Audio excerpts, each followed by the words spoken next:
Bamidbar, chapter 17. Adonai said to Moshe, "Tell Eleazar, the son of Aaron the cohen, to remove the fire pans from the fire and scatter the smoldering coals at a distance, because they have become holy. Also the fire pans of these men, whose sin cost them their lives, have become holy, because they were offered before Adonai. Therefore, have them hammered into plates to cover the altar. This will be a sign for the people of Israel." Eleazar the cohen took the brass fire pans which the men who had been burned to death had offered, and they hammered them into a covering for the altar, to remind the people of Israel that any ordinary person not descended from Aaron is not to approach and burn incense before Adonai, if he wants to avoid the fate of Korach and his group, as Adonai had said to him through Moshe. But the very next day, the whole community of Israel complained against Moshe and Aaron. "You have killed Adonai's people."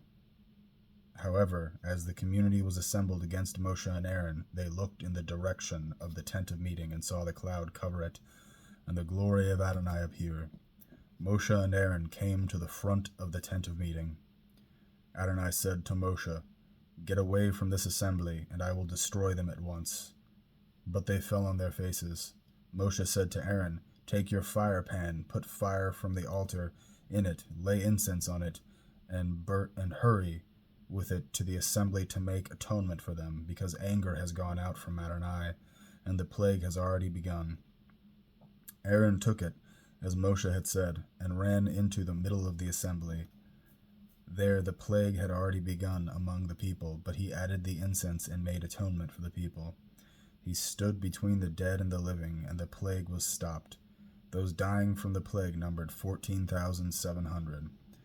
Besides those who died in the Korach incident, Aaron returned to Moshe at the entrance to the tent of meeting, and the plague was stopped. Adonai said to Moshe, "Speak to the people of Israel, and take from them staffs, one for each ancestral tribe, from each leader of a tribe, 12 staffs.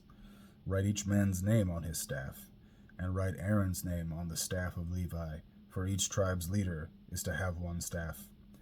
Put them in the tent of meeting in front of the testimony, where I meet with you. The staff of the man I am going to choose will sprout buds. In this way I will put a stop to the complaints of the people of Israel keep making against you." Moshe spoke to the people of Israel, and all their leaders gave him staffs, one for each leader according to their ancestral tribes, 12 staffs. Aaron's staff was among their staffs. Moshe put the staff before Adonai in the tent of the testimony. The next day Moshe went into the tent of the testimony, and there he saw that Aaron's staff for the house of Levi had budded. It had sprouted not only buds, but flowers and ripe almonds as well.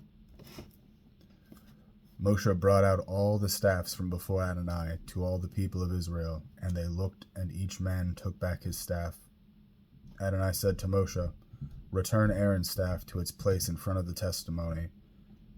It is to be kept there as a sign to the rebels, so that they will stop grumbling against me and thus not die." Moshe did this. He did as Adonai had ordered him. But the people of Israel said to Moshe, "Oh no, we're dead men, lost. We're all lost. Whenever anyone approaches the tabernacle of Adonai, he dies. Will we all perish?"